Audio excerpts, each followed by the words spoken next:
হাওড়ায় পাউরুটি কেনাকে কেন্দ্র করে বোমাবাজি। আজ রাতে জগৎবল্লভপুরে পোল কুস্তিকায় বোমাবাজির ঘটনা ঘটে। পুলিশ সূত্রে খবর, এলাকার 3 দুষ্কৃতী একটি রুটির দোকানে পাউরুটি কিনতে আসে। সেখানে দোকানের মালিকের সঙ্গে বচসা হয়। তারপরেই ওই দুষ্কৃতীরা বাইরে থেকে লোক এনে বোমাবাজি শুরু করে দেয় বলেই অভিযোগ। দোকানে বোমা চার্জের পাশাপাশি রাস্তায় মুড়ি মুরগির মতো বোমা ফেলতে থাকে।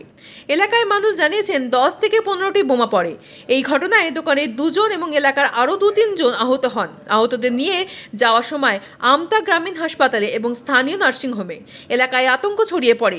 খবর পেয়ে ঘটনাস্থলে ছুটে যায় জগৎবল্লভপুর থানার বিরাট পুলিশ বাহিনী এবং র্যাব। তারা গিয়ে পরিস্থিতি নিয়ন্ত্রণে আনে। হাওড়া জেলা গ্রামীণ পুলিশ সুপার সুবিমল পাল জানিয়েছেন, পরিস্থিতি এখন নিয়ন্ত্রণে। একটি বেসরকারি ফ্যাক্টরি নিয়ে গন্ডগোলের জেরে এই ঘটনা। 2 জন আহত হয়েছেন।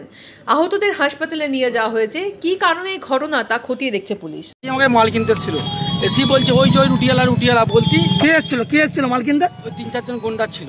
কি নাম? মাল কিনতে ইনি এসেছিল। আমার কাছে অনেক কাস্টমার ছিল, অনেকে মাল তুলছিল, ইনিও আমাদের মাল কিনতে ছিল।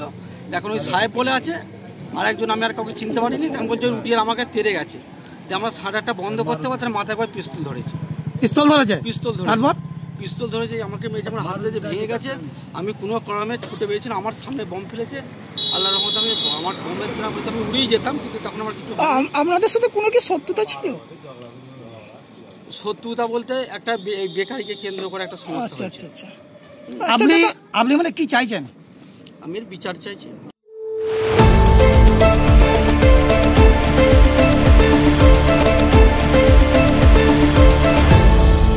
আপনারা দেখছেন এই বেলা বাংলা, শিরোনামে সবার আগে।